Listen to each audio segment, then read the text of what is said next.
your entry in now. For another chance to win £30,000 in tax-free cash, text CASH to 63232. Text costs £2 plus one standard network rate message. You can enter online at gbnews.com/win. Entries cost £2 or post your name and number to GB07 PO Box 8690 Derby DE1 9TT.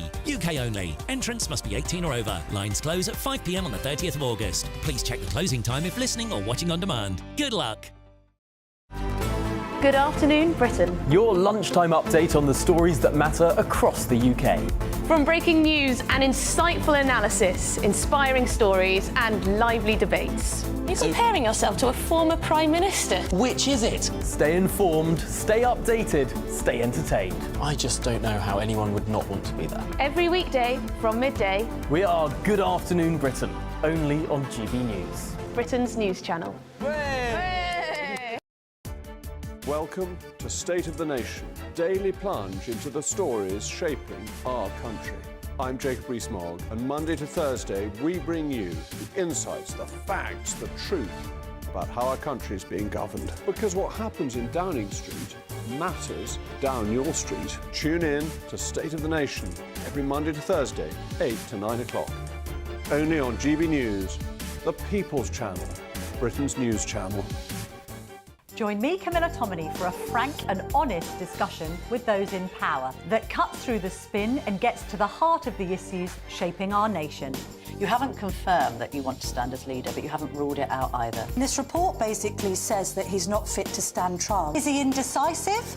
Incompetent? I deliver the dose of reality Westminster needs. That's the Camilla Tominey Show at 9:30 every Sunday on GB News, the People's Channel, Britain's news channel.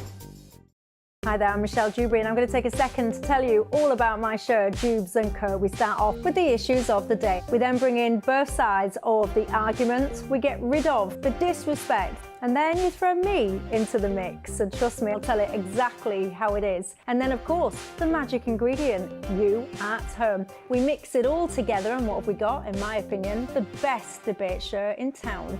Monday to Friday, 6 till 7 on GB News, Britain's news channel.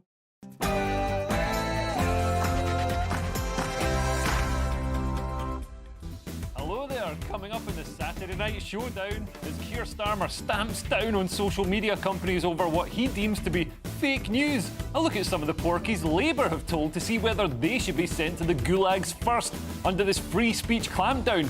Maybe it would give David Lammy some time to grow a cervix.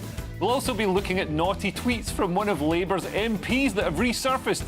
She's not a fan of Estonians, apparently, which is a pretty niche racism, to be honest. And we'll have the Amnesty International woman, who is the best excuse of the week. She was filmed clapping along while a Labour politician apparently called for the throats of political dissidents to be slashed, but says she was clapping because she didn't hear what he said. You're standing right next to him. He had a megaphone. Maybe you should get your ears checked. And as two Islamic extremists are barred from Taylor Swift's concerts just because they wanted to practice their authentic tradition of conducting a mass terror attack, I'll be asking, is Taylor Swift Islamophobic and should Keir Starmer extradite her? All that and much more. This is your Saturday Night Showdown.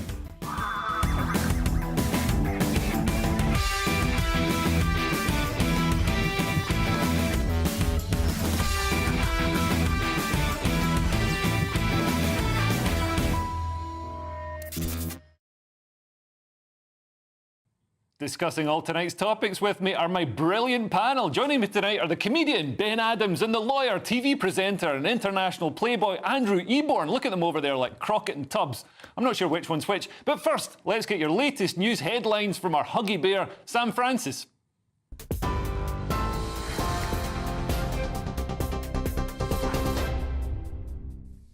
Leo, thank you very much and good evening to you. It's just after 8 o'clock. The top story tonight. The parents of Bebe King, one of the 3 young girls killed in the Southport stabbings, have described her today as full of joy, of light and love. They've also revealed her older sister saw the attack at last Monday's dance class, but she managed to escape. Well, it comes as anti-racism demonstrators have been taking to the streets of London today, countering almost 2 weeks of anti-immigration protests and riots across England. That's after misinformation about the Southport suspect sparked a wave of often violent riots. In the capital, thousands of campaigners have been seen carrying signs supporting refugees and opposing racism and Islamophobia. Authorities say they do hope the violence is subsiding, but thousands of specialist officers are still on the streets this weekend. Well, more than 740 people have now been arrested over those riots, including tonight a 16-year-old boy who's admitted to stealing £19,000 worth of vapes during unrest in Liverpool. A court heard how he was seen on CCTV with a group who pulled a police officer off of his bike before attacking him. The teenager later used an electric scooter to ram a shop window and help himself to those e-cigarettes. He'll be sentenced next month. Meanwhile, in Belfast, police are treating an attack on a mosque tonight as racially motivated. A petrol bomb was thrown at the building in Newtownards earlier, but didn't go off. Graffiti was also painted on the front door and the walls of that building. Misinformation, as I said, about the Southport stabbings sparked a wave of those violent anti-immigration protests across Belfast, where our reporter Doogie Beattie has been for us today. For the second week in a row, Belfast city centre is now closed down because of protests. This one, though, is pro-immigration, fronted up by the trade unions of Northern Ireland, Gay Pride and Amnesty International. But more importantly, the political classes have joined in, and many in those working class areas that are facing the majority, the biggest amount of undocumented immigration, now feel that their political voice has gone. This parade will due to end in the next hour, but it remains to be seen what will happen in the coming days. Doogie Beattie there, our reporter in Northern Ireland for us. Well, in other news, a 32-year-old man has been charged over a shooting in East London in May, which you may remember left a 9-year-old girl seriously injured. She's still in hospital in a stable condition after that attack at a restaurant in the east of the capital. Javon Riley from Farnborough in Hampshire has appeared in court this morning, accused of 4 counts of attempted murder. He's been remanded in custody and will appear at the Old Bailey next month. Up to 500 people have been attending the funeral service of Jay Slater today in Lancashire. Family and friends were packing the chapel at Accrington Crematorium, with others watching outside.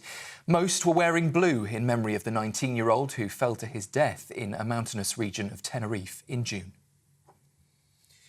Concertgoers in Cornwall have been left with broken bones after what's been described as a terrifying crowd surge at Boardmasters Music Festival, which also reportedly saw some speakers fall into the crowd. A number of people, including children, were caught in that crush, with some taken to hospital. We now know at least 7 have been discharged from hospital so far. Devon and Cornwall police have confirmed there were no serious injuries. It's also understood that festival is continuing. A 6th Banksy artwork has appeared in London in the latest of a series of animal-themed images around the capital. The new painting, a silhouette of a cat stretching, is in Cricklewood if you're interested in going to see it, but you'll have to be quick because it won't be there for much longer. Contractors have been hired to remove it in case they say someone rips it down or leaves it unsafe.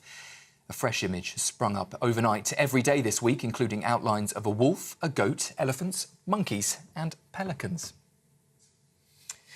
And sport for you, Georgia Bell has added another medal for Team GB tonight at the Olympics with a bronze in the 1500 metres. That means she has broken the British record on the way to finishing 3rd, as her teammate Laura Muir came 5th.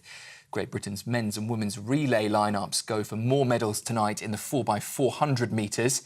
And earlier, diver Noah Williams won bronze in the men's 10-metre platform, his 2nd medal after securing silver with Tom Daley in the synchro. And he only squeezed through qualifying in 12th, but saved, of course, his best dives for that final. Those are the latest GB News headlines for now. I'm Sam Francis. Your next update just after 9 o'clock. For the very latest GB News direct to your smartphone, sign up to News Alerts by scanning the QR code or go to gbnews.com/alerts.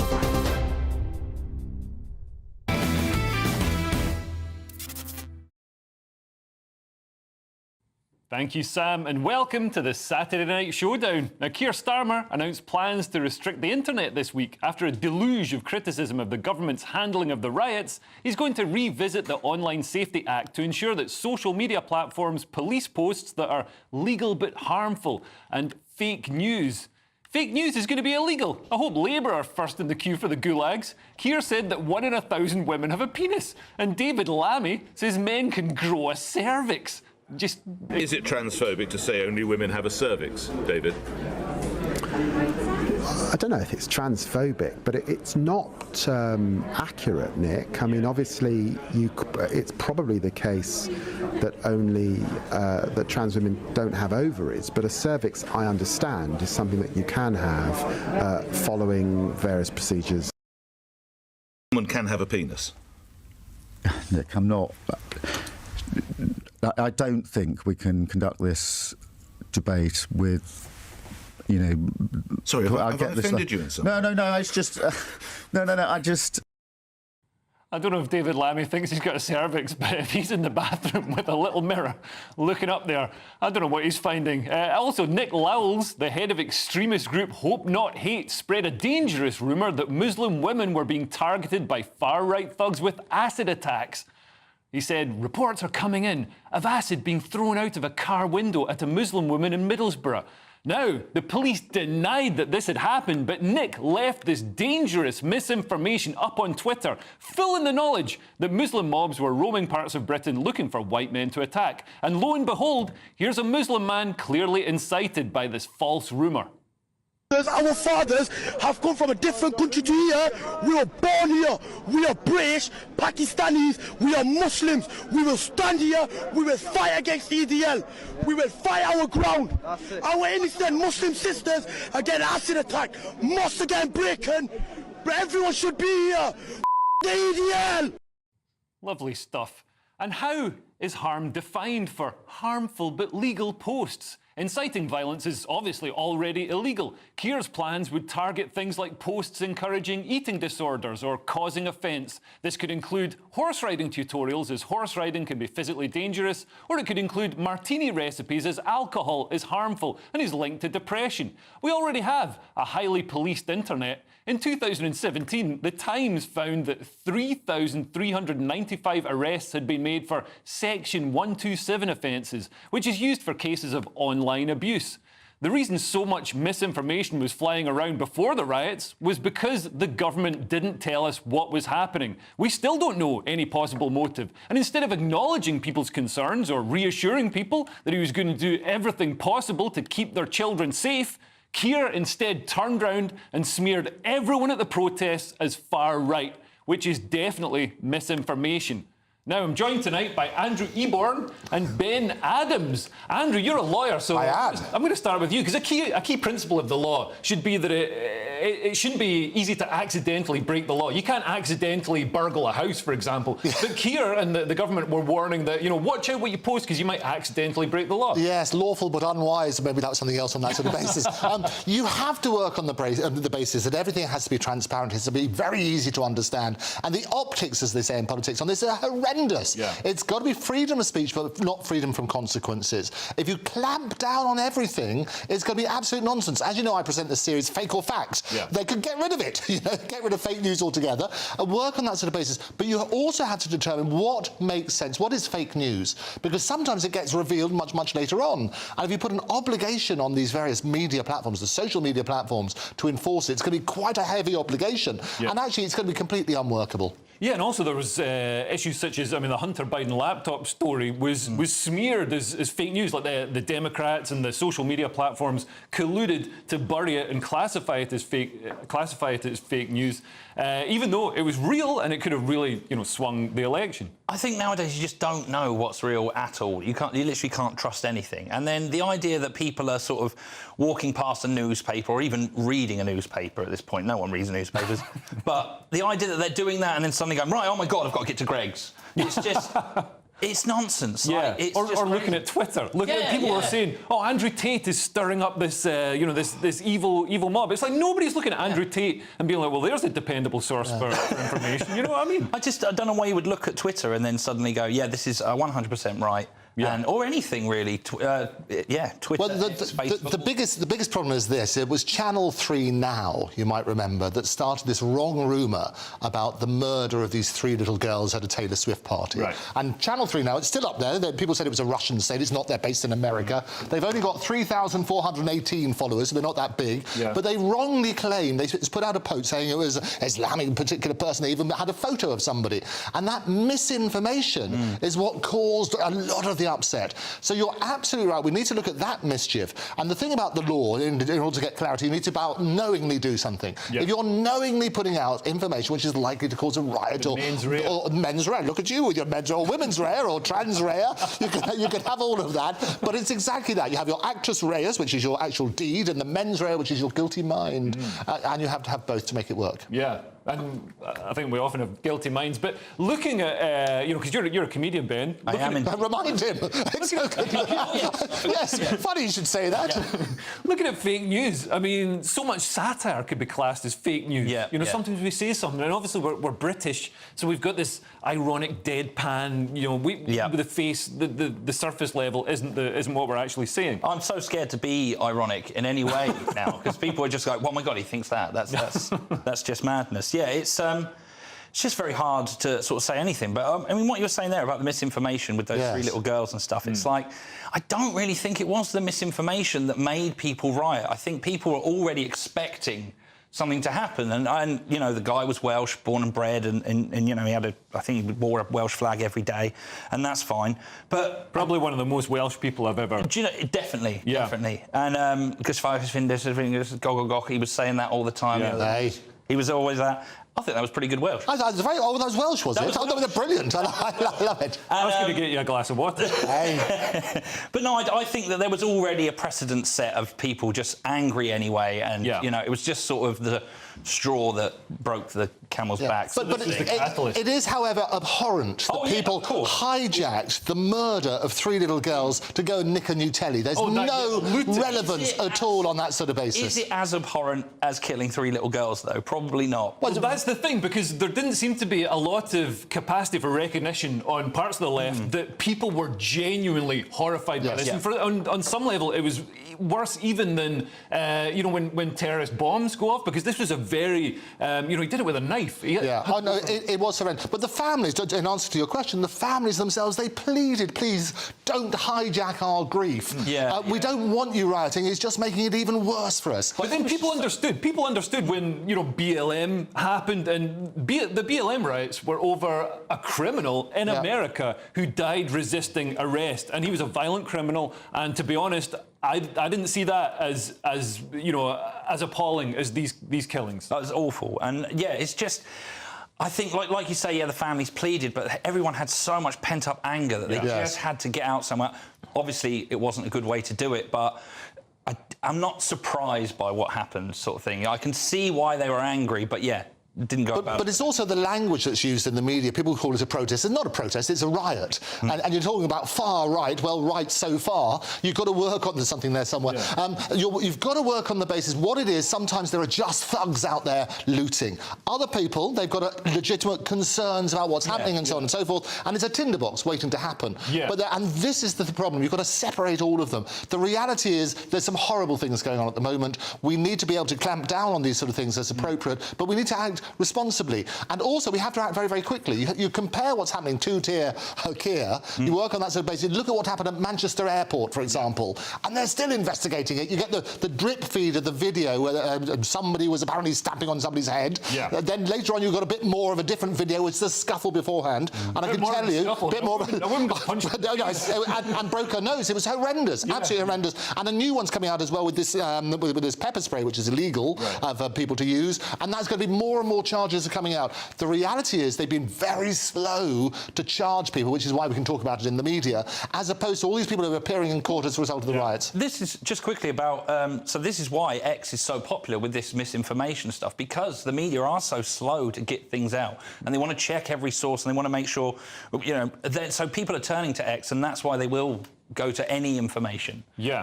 Well, moving on, I've just got to, because we're talking about working class communities being angry and the reasons for the rioting. And I think if the government had worked harder to integrate people and stamped out issues such as grooming gangs instead of ignoring them, then these communities would be much happier with the state of mass immigration. I mean, we can all agree that the rioting, violence and incitement seen over the past weeks has been reprehensible. But has justice been a bit hasty? Some of the sentences handed down seem a little on the harsh side. A 26-year-old man got 3 years for posts he made online. Now, obviously, incitement to disorder or to violence is appalling, but let's look at the sentences handed out for other crimes. An Islamic teacher was handed a suspended sentence, so no jail time, for abusing an 11-year-old girl because his wife doesn't speak English. Now, Keir may disagree with me, but I think that sexually abusing children is worse than posting nasty things on Facebook. And people are being let out of prison to make space for new arrivals, including this man, Lawson Natty, who was jailed for 2 years and 8 months after being convicted of manslaughter in connection with the machete killing of a 14-year-old schoolboy in Newcastle. Now, Lawson is going to be freed from jail early, just 5 months after his sentencing. Now, are machete killers less dangerous to society than middle-aged women sharing fake news? A judge has even said that you can be refused bail and locked up for just observing a riot. I mean, never mind the right to protest. In the UK, you no longer have the right to even look at a protest. And with 24-hour courts processing and sentencing in hours, suspects have no time to seek proper legal advice or even think about preparing a defence. I mean, Andrew, do you think there will be appeals because, you know, so many of these sentences do seem on the heavy side, and also they didn't go through the same sort of process that they normally do? Well, one of the problems that we have in the media is that we're always looking for the headline, so it's clickbait. And so what happens is, you're right, you just look at the sentence. The reason they started to televise the sentencing process is to aid understanding about what that happens. And there's something called the Sentencing Council, which has a tariff of different sentences, and it's supposed to be a scientific thing. You're supposed to say, if you take into the considerations all these factors, and is there anything that aggravates it or anything that might mitigate it? And there's basically, you then have that little line of what it is to make it as transparent as possible. But you're right, if you just look at the headlines and compare that with that, it looks abhorrent. If you turn on and try and explain what's happened in those particular circumstances, that's the best thing to do. And I always say that sunlight is the best disinfectant. Well, you need to work on that sort of basis. Your bathroom must stink. Brilliant. I'm glad you don't work in the kitchen here. Thank you. But the whole thing about the law, and this is why it's become more and more transparent, the judges, as I say, as opposed to in America, where they wall-to-wall television about coverage. What we have here, people have to get an artist doing a sketch of somebody. You see, that's really good. I've met some of those artists. But they're starting to televise the sentencing, TV or not TV, and the reason for that is to try and explain to the public that actually there is a scientific method, if you like, as to how we do those sort of things. But trust comes in on foot and leaves on horseback. And what you need to work is that sort of principle. Let's restore trust in the justice system, and you need to make it work. Just quickly, Ben, I mean, do you think it's just these, sentences that are certainly seen as quite heavy-handed? Do you think it's storing up more resentment for the future and just going to cause more problems and more riots? Absolutely. It's like you're saying that, but why now? Why don't they do that for other cases that seem a bit more important? This just seems like... I mean, I was literally thinking today that it all just seems rather silly. It's all so serious, but it's so silly. Yeah, well, coming up, we will assess the week's winners and losers in Cursed versus Blessed. We've got Imani Khalif winning gold in the women's boxing, even though he's got XY chromosomes, and one Labour MP has had to apologise for some old tweets. More on that shortly. See you in a moment.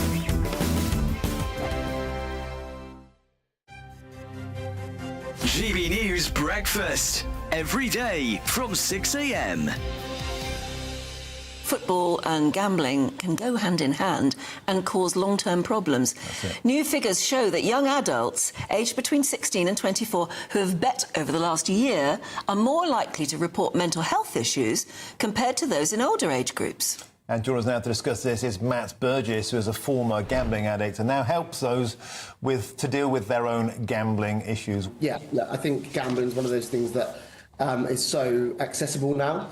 Everyone's got a kind of mobile phone in their pocket, walks around with a kind of 24-hour casino, if you like.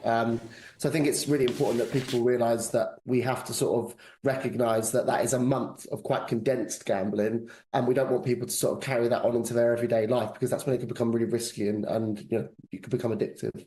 I had no idea, though, that it was linked to first-time gambling. For the first time, people might be able to pick up and have a go. And then it doesn't end there. It goes on, because by then you've got the bug. Is that how it works? You've got to remember, for things like the Euros, the World Cup, so you get a lot more people watching football and therefore potentially betting on football. May I ask you about how severe your own gambling addiction got? Well, look, I think there was a couple of touch points for me where I realised that things were getting out of hand. There were some times at university where, you know, I kind of thought, you know, I'm definitely doing this a bit too much, but, you know, kind of thought maybe it would move on once I left, but it didn't. It did follow me. And then, you know, I got to points where I was at my worst gambling 16, 17 hours a day. I was spending huge amounts of money. It can spiral out of control very, very quickly. And that was the important thing that we want to highlight is, you know, what can start as fun can become very, very dangerous in a sense. GB News, the People's Channel. If you want your news to be straight talking, this is a nightmare for the Conservatives again. Down to earth. It's not just Nottingham where this is happening, is it? And most importantly, honest. Hard-working, middle-class taxpayers, they'll get their book thrown at them. Then catch me, Martin Daubney, Monday to Friday, 3 till 6 p.m. on GB News, Britain's news channel. Sunday nights on GB News. From 6, Neil Oliver. At 7, it's Free Speech Nation with Andrew Doyle. At 9, Mark Dolan. And at 11, get set for the week ahead with headliners. Tomorrow's papers tonight. GB News, the People's Channel, Britain's news channel. I'm Christopher Hope. From pop stars to politicians, I'll interview anybody in a pub who's got a political opinion. Join me every Friday on Spotify, Apple Podcasts, YouTube or gbnews.com, or wherever you get your podcasts. This is GB News, the People's Channel. Welcome back to the Saturday Night Showdown. It's now time to go through the winners and losers of the week. You might have seen this week that a Labour politician giving a speech to a crowd of anti-hate protesters apparently urged them to cut the throats of right-wing people, and the crowd cheered. I guess that's the kindness and tolerance they tell us about. He's been arrested and charged with encouraging violent disorder, but a representative of human rights group Amnesty International was standing next to him and was seen on film clapping. Remember when Amnesty International were a human rights organisation instead of cheering for the extrajudicial killing of political dissidents?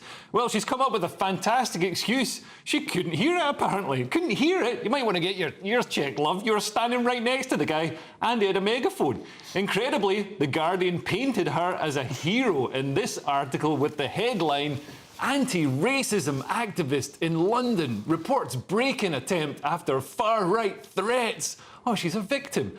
The article said Ulrike Schmidt, an activist with Stand Up to Racism and Amnesty International, said she woke up at 5 a.m. on Friday to the sounds of someone trying to break into her home in the northeast London borough. Passers-by on their way to a nearby mosque for morning prayers challenged the would-be intruder, who smashed the window of a car parked outside the property and fled.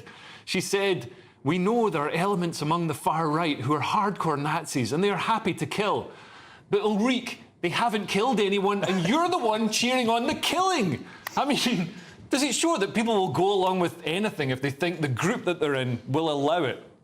Yes, basically. There you go. That's very good. Glad we got to the bottom of that. I always walk around, headphones in, and just clap at people, just in case they're saying something that, you know, I might agree with, and it's just ridiculous. Again, silly. It's all just so ridiculous. And I think the best way to destroy fascism is to shout people down and threaten violence as well until they agree that fascism is bad. Yeah, the best way to... Ulrike seems to think that the best way to combat fascism is with stronger, greater... Yes. Well, the hardcore Nazis, I suppose those soft types, you know, you're working on that as a basis. No, but you're absolutely right. Everything you say, everything you do, every person you stand next to, pictures of that will end up in the wrong hands. So you've got to work on that sort of basis. People always say history repeats itself because people don't learn the lessons from history. We should go back to social distancing. Someone is saying something that we don't But like. the great thing is now with AI, so fake news was the word, well, 2 words of the year in 2017. AI was the word in 2023. You combine both of them, and fake news and AI, it's absolutely explosive combination. And that's going to happen. Even if you haven't got the pictures, we can fake it. Even if you haven't got the videos, we can fake it. So work on that premise. You've got to question everything. And do you think Amnesty International have completely shot their credibility now? Because I don't think, as far as I can tell, they haven't fired her. They haven't distanced themselves from her. They seem to have accepted the excuse that she didn't hear what the guy was saying. Yes. And I was a member of Amnesty International because, Yes. you know, contrary to what a lot of people on Twitter say, you know, I believe in human rights and all the rest of it. And they used to be a great organisation who stood up for those freedoms and stood up for persecuted dissidents and, you know, all around the world. But then they turned on Alexei Navalny and jettisoned him, threw him under the bus, which is a huge propaganda coup for Putin.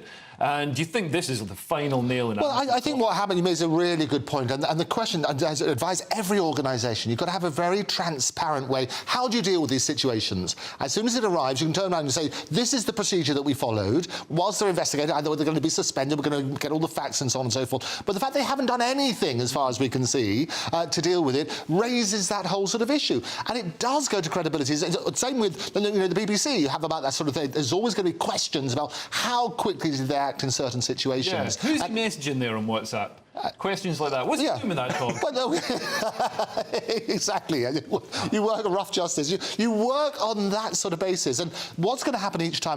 That's why I say history repeats itself, because you don't learn the lessons from history. Yeah. What you have to do to get trust restored is to say, here's our procedure in these situations. We followed that procedure, and we're going to continue following that to make it fair on everybody. Absolutely. Now, moving on, Imani Khalif, the controversial boxer who reportedly has male XY chromosomes, won Olympic gold in the women's boxing. The Algerian was reported to have failed gender eligibility tests and been disqualified from the World Championships. He said attacks over his gender eligibility gave his victory a special taste and complained about bullying and bigotry. I mean, were you pleased to see domestic violence becoming an Olympic sport, Ben? Yes, absolutely. I like to watch domestic violence any moment I can. But also, I like the idea, as a huge sexist, I like the idea that we can just replace all women with men. Right. In every walk of life, just replace women and call them women, and everyone will be fine with that, apparently. Well, there is a theory that the high proportion of transgender people in software development is because software development companies realised it was easier to get men and convince them to be women than it was to teach women how to code. And that's certainly the thing. I think we have to make the difference, though, to be fair on this. And what happens is the different rules that they had. So the particular person here, as I see in your report, you called it he, they always lived their life as a woman. That's what they've said. Always lived. And so from birth all the way, they raised up to the passports and everything else. That's what they did. The reason they failed, there was a medical test for a different boxing board, which says you've got that sort of, exactly, you've got those sort of combinations, therefore you're not eligible anymore. The IOC, however, said that the test is your passport, as I understand, and in her passport it said that she was a woman. Right. And as a result, she's technically a woman, even though you know, horrifically and you know, transphobically referred to, or whateverically referred to her as a man because she's got XY chromosomes like a man. I think there's a difference between she didn't transition at all. There's been no transition, as I understand it. Have you seen it? I haven't. I don't want to. But the reality is this. The reason there's a difference in sport is because men are physically more powerful, which is where you started. So we need to look at the categories on that sort of basis. What's that? Look at these three lads for a start. Well, exactly. Lovely ladies. I used to work on that sort of basis. I mean, do whatever you want to do in normal life. That's absolutely fine. But when it comes to, I mean, boxing, you can't have a man beating up a woman. It's quite a safety simple. issue. It's a safety issue. Exactly. Like, fair enough in the pole vault or something like that. Why not? Yeah. But in a contact sport, I say no sports whatsoever. Just, you know, do what you like in normal life, but I suppose in defence, the Olympics is about outliers, and this is somebody who's born, you know, apparently female, but just these, you know, they call it DSD, differences in sexual development, the XY chromosome, so effectively a male. But yeah, like you say, you say she's an out-and-out liar. I'm saying,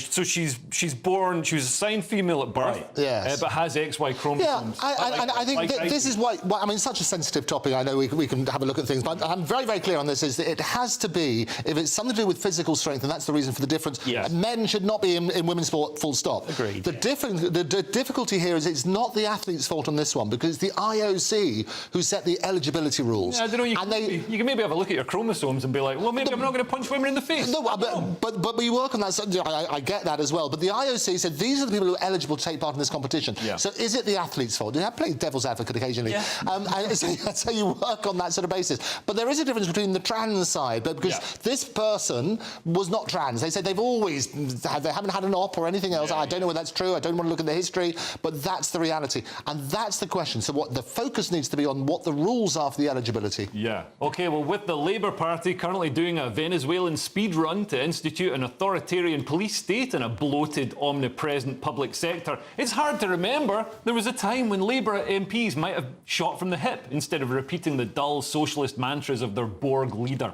But it turned out at least one of them was probably fun at parties in 2009. Newly elected Labour MP Lauren Edwards sent a bunch of tweets back in the day saying such naughty things as, Baroness Renthorpe texted me from Walthamstow to say he's seen a halal Pakistani Chinese grill place. Hope he's not suggesting we go there. And most controversially, she tweeted, I want these effing Estonian R words out of my flat now. Now this is clear Estonophobia. She has since apologised and pledged to use her platform for bringing communities together and working with tolerance and respect for all in our society. Should we stop offence archaeology, though? I mean, I feel more comfortable with people who shoot from the hip and say what they think than I do with people who speak with tolerance and respect for me and other people. I mean, should we stop all this? Oh, no, you've got to look back through history, because I said before, everything you said, everything picture you've had, and if not, we'll fake it, will come back to haunt you. J.D. Vance is a great example. Yeah. You might remember in 2016, he called Donald Trump America's Hitler, potentially on that sort of basis. He said he was a never Trump. And what he then brilliantly did when quizzed about it, he said, well, I saw what a brilliant president he was, and I changed my mind. He's now wonderful. Road to Damascus. J.D. Vance, which sounds like a cheap sportswear store, doesn't Trump could forgive him. He did. I think we need to be more forgiving of even if the Labour MPs be more forgiving, because this is something that would have been said in the corner of a pub back in the day, and now it's it's there for forever on the internet. I always, whenever I'm looking at Twitter or X as it's called now, I always think, well, this person is on the toilet. They're on the toilet, their pants are down, and I think the moment sort of society went downhill completely was when the news started showing Twitter. Yeah. It's like, this is not serious. There's someone who's just like, oh, I'm home, drunk, they're cooking some beans. Oh, bloody Estonians. And you think, Estonians as well. Yeah, so specific. Yeah. Just don't take it seriously. We should never take that seriously. And if you do look back and you see something that someone said that's quite bad, everybody has said something they regret at a particular moment. Yeah. Exactly. Well, next on the Saturday Night Showdown, it's time for Culture Corner. We've got Taylor Swift, Just Stop Oil and gender clinics, all featuring. See you in a couple of minutes. Hello, welcome to your GB News weather update from the Met Office. As we go through Sunday, it's going to be warm with plenty of sunshine, turning hotter even on Monday with the risk of some thunderstorms. Looking at the bigger picture, we had this waving front through today, bringing quite a lot of cloud, but high pressure will become more established as we go through Sunday. But back to tonight, we've still got a legacy of some cloud across parts of the southwest and definitely across parts of the English Channel too, but elsewhere, clear spells developing, any showers across Scotland generally fading, and under the clear skies, it will turn quite fresh in rural spots, but in the south, a quite muggy and uncomfortable night to come, with temperatures here holding up at 16 to 18 degrees. So through the start of Sunday morning then, plenty of sunshine first thing across parts of Scotland, still with the risk of this odd shower further towards the north. Across Northern Ireland, northern parts of England, plenty of sunshine, perhaps turning a bit hazy with some high-level cloud. And then further towards the south, still quite a bit of cloud around, should stay largely dry. And as we go through the day, that cloud should start breaking up, lifting and moving back towards the coast, but there may just be some fog still lingering here. Elsewhere though, plenty of sunshine on offer, and it's going to be feeling warm and humid as well, especially in the south. We could see temperatures rising here, 27, possibly 29 degrees, but elsewhere even reaching up to 20 to 22 degrees. As we go through Monday, we've got low pressure dominating, bringing some heavy thundery rain northeastwards, affecting Northern Ireland and parts of Scotland. So expect some frequent lightning here.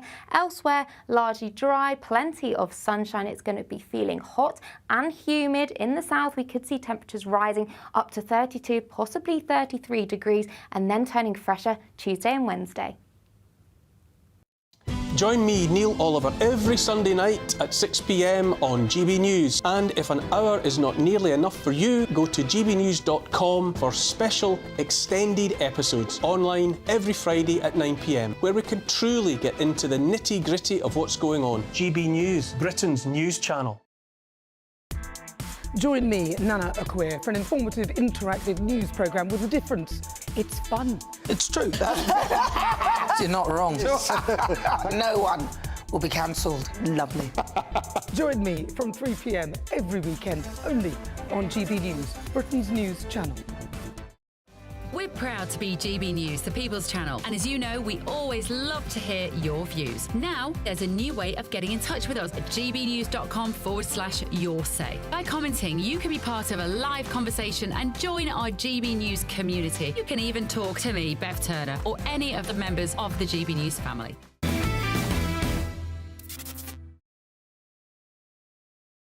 Welcome back to the Saturday Night Showdown. Now, is Taylor Swift Islamophobic? 2 Islamic extremists were banned from her concerts in Vienna just because they wanted to practice their authentic Islamic extremist tradition of conducting a mass terror attack against children. And a third man, an Iraqi 18-year-old who pledged allegiance to ISIS, has also been nabbed. And 3 Taylor Swift concerts in Vienna have been cancelled, and there are concerns about her upcoming Wembley concerts. There are around 40,000 people on terror watch lists in the UK. Some people find it strange that the West has invited Islamists into its countries and now has to hire security services to stop them blowing up kids. I think it's a good system, though, because I'm not Islamophobic. But do you think Keir Starmer should extradite Taylor Swift and prosecute her? Absolute nonsense. No, of course not. I mean, joking aside, it was the Taylor Swift party where the 3 girls were murdered. There is a pattern here. Yeah. There's got to be more to it. I've talked about this beforehand, about the Vienna... that's pure speculation. And that's the thing. You're absolutely right. It's sort of turning Taylor Swift is in terms of a common denominator. Yeah. This is the problem. So she very generously donated to the families and so on and so forth. And you're right. And you're right to actually clarify it's not about the Islamic and that sort of side. But there's a question, isn't there? Because she's now part of this narrative and she's trying to rectify that sort of situation, take the sting out of it. So 2 separate incidents, as you say. She was front and centre. It was a Taylor Swift dance party where they had these 3 girls murdered, which was appalling. The cancellation of the concerts in Vienna, there's got to be more to it than a terror threat, because anybody who puts on a major event at the moment, there are zillions of terror threats. The Olympics at the moment would have been working on all sorts of bases. They shut down a lot of terror threats for the Olympics. Exactly, but the Olympics still went ahead. So I think we're not getting the full picture about what happened in Vienna, because the security at these events is absolutely massive, and you need to look at that sort of basis. But you're right to call it out, and it's wrong to put the 2 together. It's not Islamophobic on that sort of basis. I'm disgusted by Keir Starmer. He comes out, his entire focus is on protecting the Muslim community, and fair enough, they deserve the same protection as everybody else. His entire focus is on rooting out Islamophobia, and I think any prejudice or racism towards Muslim people, that's appalling. That's reprehensible. Yeah. Criticism of Islam is not. Should definitely be allowed. It's a religion. It's a system of social system and all the rest of it. And I think I think the focus, like Keir Starmer needs to swing his focus round to reassuring the majority of the public. Because as we've seen with the Taylor Swift concerts being cancelled, it's an issue.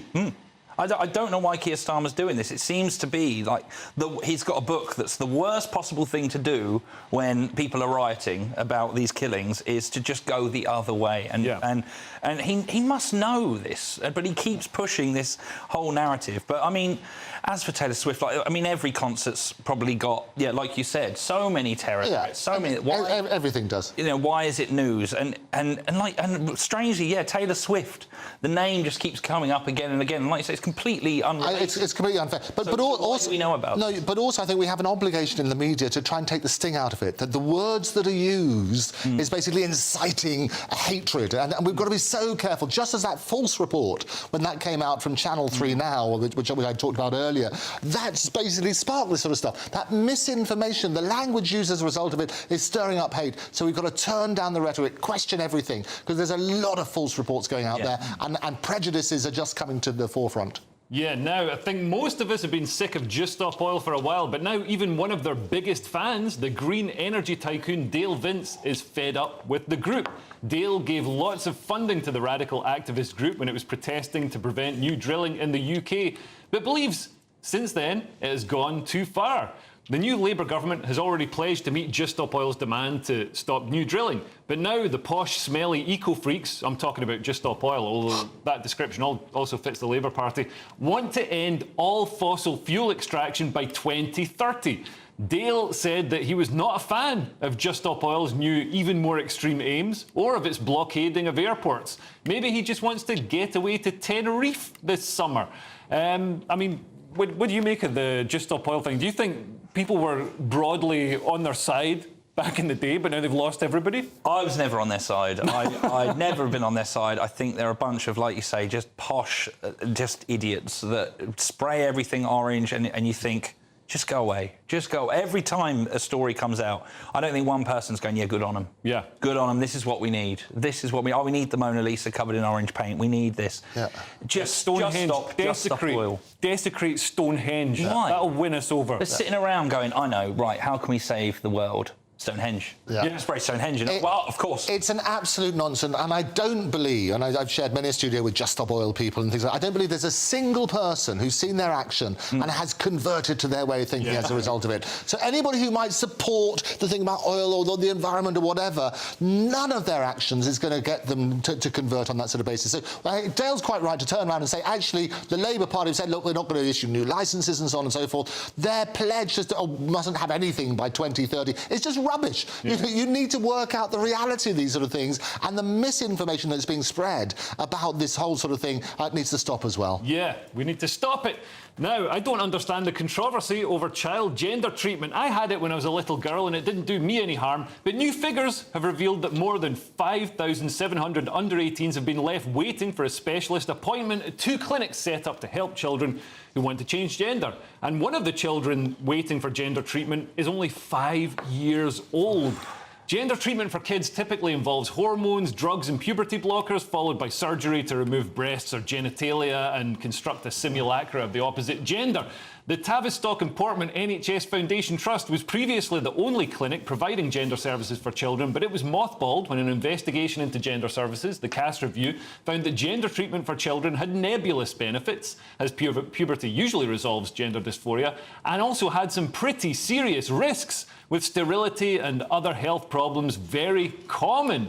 Now, I mean, what do you make of this? 5 years old? No, it's complete nonsense, isn't it? And what's happened, the BMA as well have sort of turned around and say they're going to disregard the Cass report and they're going to encourage people. It's wrong. You know, kids, when they're growing up, they experiment with all sorts of things. They dress up. They're not aware of those sort of issues. And you need to go through that sort of stuff. At the same time, we've got to have a sensitive conversation about it. But also, it's the parents and those who are supporting this sort of stuff who say, this is what we're going to do. It's wrong and we have to stop it. Yeah, when I was a kid, I wanted to be a Teenage Mutant Ninja Turtle, and I don't think my life would have been improved by having a turtle shell irremovably grafted to my... Oh, I'm not so sure. I would like to have seen that. It would be fantastic. Mike TV from Willy Wonka and the Chocolate Factory. Yeah. Used to dress up as a cowboy. And, there you go. It wouldn't have involved any surgery, though. Yeah.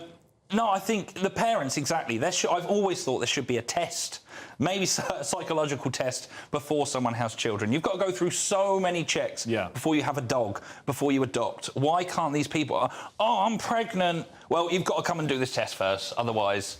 Yeah.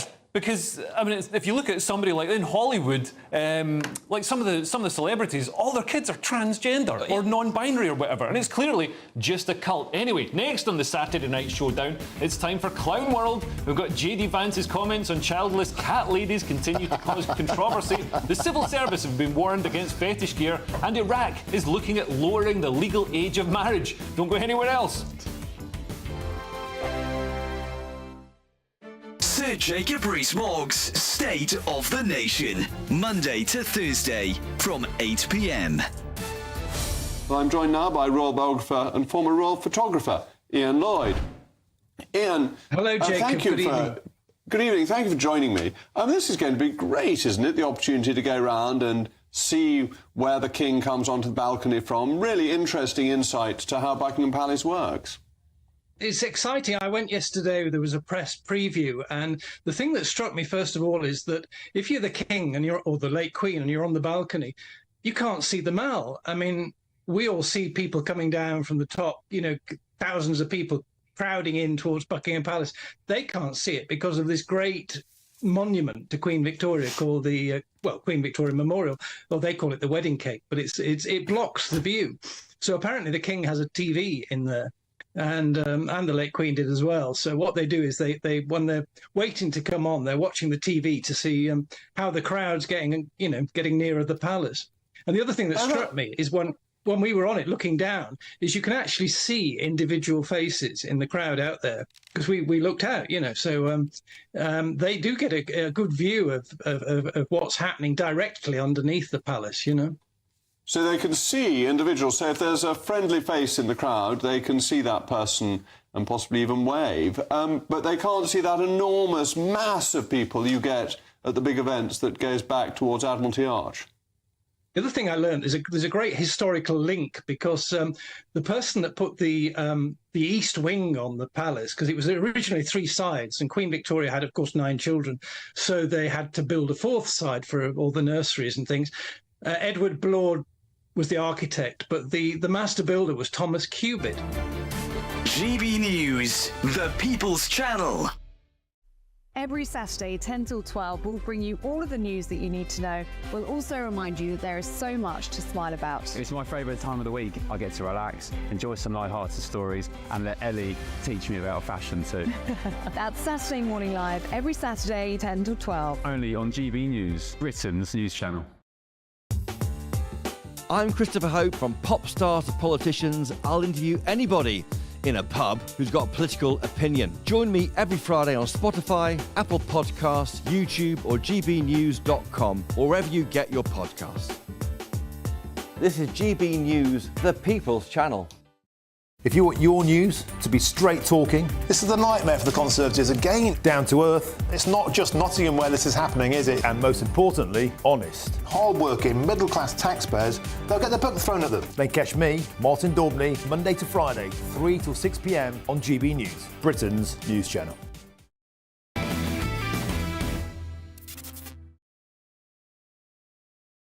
Now, Kamala Harris has been criticised by Trump for appealing to childless cat ladies. In response, childless cat ladies have been making music videos like this one. I am childless. I have cats. I am the biggest nightmare of this JD Vance. I am a lady who loves her pets. They are good for taking care of all the rats. Childless cat lady, I am running the whole country. Childless cat lady, meow meow. Watch out, JD. Childless cat lady, we are running the whole country. Childless cat lady, you better watch your back, JD. Now, that is slightly terrifying. It's quite catchy, though. That could have been number It's very catchy. I have to ask you, though, what were you searching for on the internet when to come up with that video? It beggars all sorts of questions. But it is catchy, and well done, them. And it's Kamala, by the way, Kamala Harris. Everybody Kamala. No, it's Kamala, and she spent an absolute fortune in 2016, including getting lots of high school kids out to tell everybody how to pronounce her name. It's obviously completely wasted money, but it's Kamala, as in the punctuation, as in stop Joe Biden. 2020 foul. That's exactly. Yeah, she really changes her accent Yeah, to appeal to whoever she's with. But JD Vance has been slammed for his comments about childless cat ladies. He's got a point, because without unmarried white women, the Democrat Party would not win. No. They actually lead. The Republicans lead in every other demographic group apart from childless white women, who like, every single one of them pretty much. Every single one. Without childless white women, I think we'd all...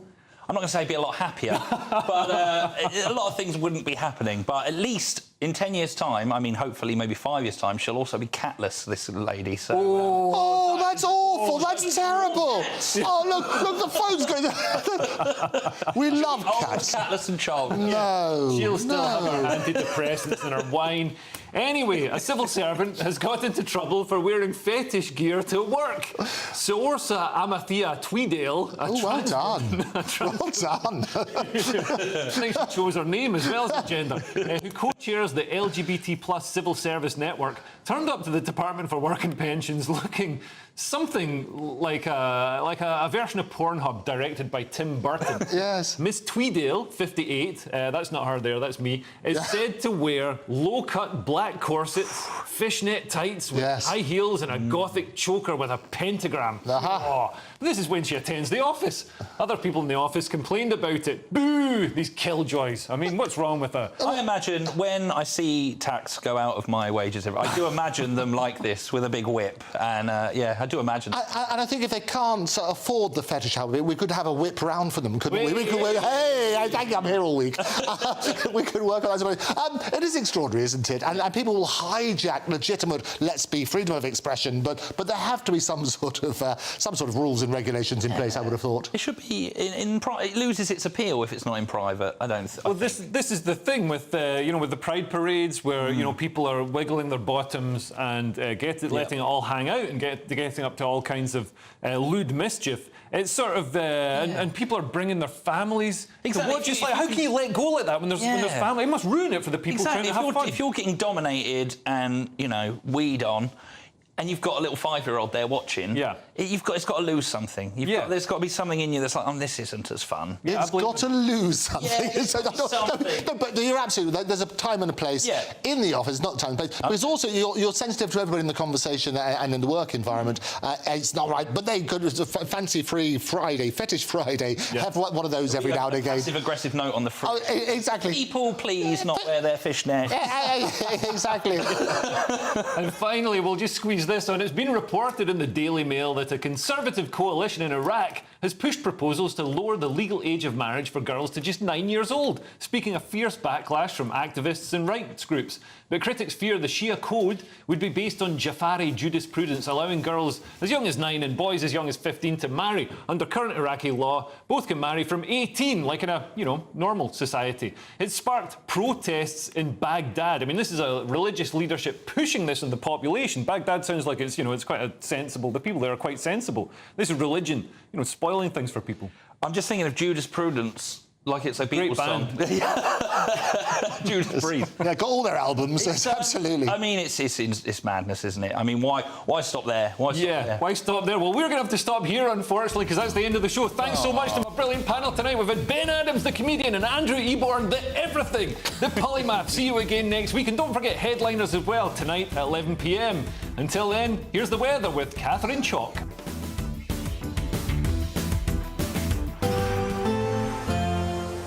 Looks like things are heating up. Boxed boilers, sponsors of weather on GB News. Hello, welcome to your GB News weather update from the Met Office. As we go through Sunday, it's going to be warm with plenty of sunshine, turning hotter even on Monday with the risk of some thunderstorms. Looking at the bigger picture, we had this waving front through today, bringing quite a lot of cloud, but high pressure will become more established as we go through Sunday. But back to tonight, we've still got a legacy of some cloud across parts of the southwest and definitely across parts of the English Channel too. But elsewhere, clear spells developing, any showers across Scotland generally fading, and under the clear skies, it will turn quite fresh in rural spots, but in the south, a quite muggy and uncomfortable night to come, with temperatures here holding up at 16 to 18 degrees. So through the start of Sunday morning then, plenty of sunshine first thing across parts of Scotland, still with the risk of this odd shower further towards the north. Across Northern Ireland, northern parts of England, plenty of sunshine, perhaps turning a bit hazy with some high level cloud. And then further towards the south, there's still quite a bit of cloud around, should stay largely dry, and as we go through the day, that cloud should start breaking up, lifting and moving back towards the coast, but there may just be some fog still lingering here. Elsewhere though, plenty of sunshine on offer, and it's going to be feeling warm and humid as well, especially in the south. We could see temperatures rising here, 27, possibly 29 degrees, but elsewhere even reaching up to 20 to 22 degrees. As we go through Monday, we've got low pressure dominating, bringing some heavy thundery rain northeastwards, affecting Northern Ireland and parts of Scotland, so expect some frequent lightning here. Elsewhere, largely dry, plenty of sunshine. It's going to be feeling hot and humid. In the south, we could see temperatures rising up to 32, possibly 33 degrees, and then turning fresher Tuesday and Wednesday. A brighter outlook with Box Solar, sponsors of weather on GB News.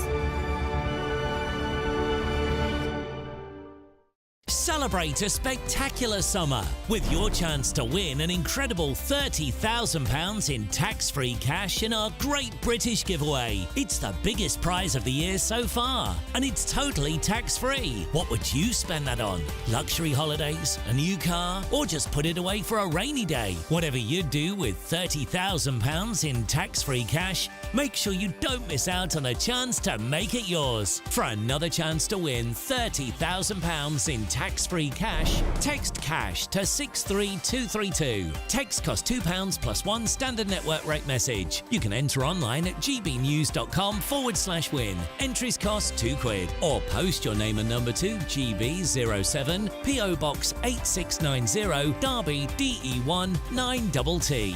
UK only. Entrance must be 18 or over. Lines close at 5 p.m. on the 30th of August. Please check the closing time if listening or watching on demand. Good luck.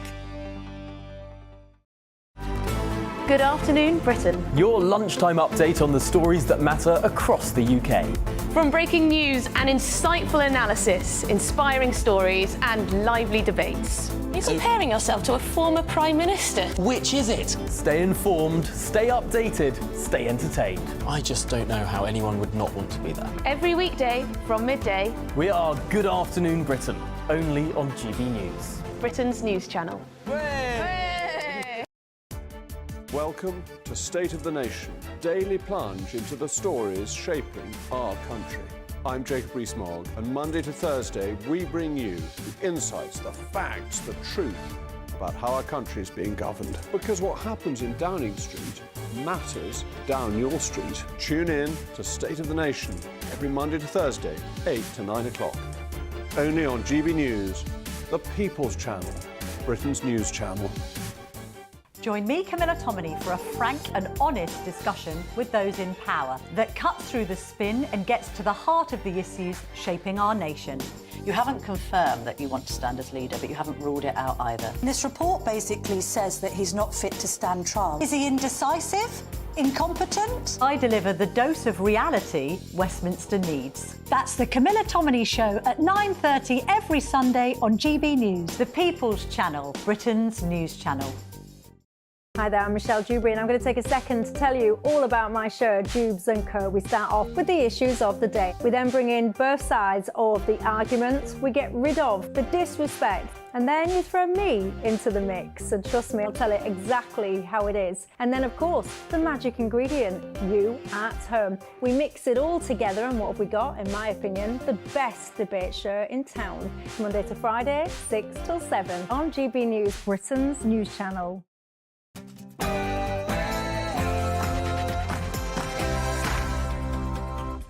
It's 9 p.m. I'm Ben Leo. Tonight, Being a keyboard warrior does not make you safe from the law. Keir Starmer's stormtroopers are enforcing the Labour government's chilling attack on free speech. And we do have dedicated police officers who are scouring social media. So forget burglaries and murders. Our police are now patrolling the internet looking for dissenters. Hard to see what else this could be, really, given the size of the explosion, other than an Israeli airstrike. So does that mean lies such as the BBC's fake news on Gaza will spark knocks on the door from police? Meanwhile, for actual rioters... Name to you. Yeah, love you. Yeah, have you ever like to come in? Also today, the Peace and Rainbows Brigade failed to live up to their name. Don't touch me! Don't touch me! I will... Dear oh dear, our man Charlie Peters getting accosted on the ground in London today. And look who's popped up to have a crack at the PM. Hi folks, my message to the Prime Minister this week is man up, Starmer. Have some guts, face down your critics, think of your family and take a holiday now. On my panel tonight, it's journalist and political commentator Benedict Spence, anarchist and academic Lisa McKenzie, and model and broadcaster Diana Moran. Strap yourselves in, Britain. Let's do this.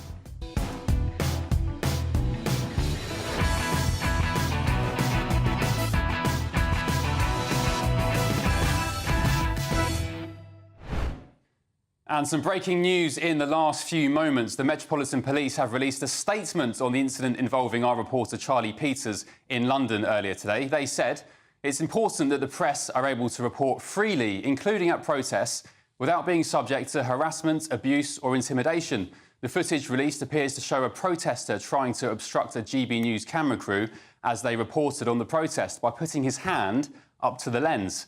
As he does so, a man who was working as security for the camera crew intervenes and pushes him away. Officers moved quickly to prevent and further escalation. No allegations were made at the time and both parties went their separate ways. We have confirmed with GB News that they do not wish to take the matter further. The rest of your news headlines now.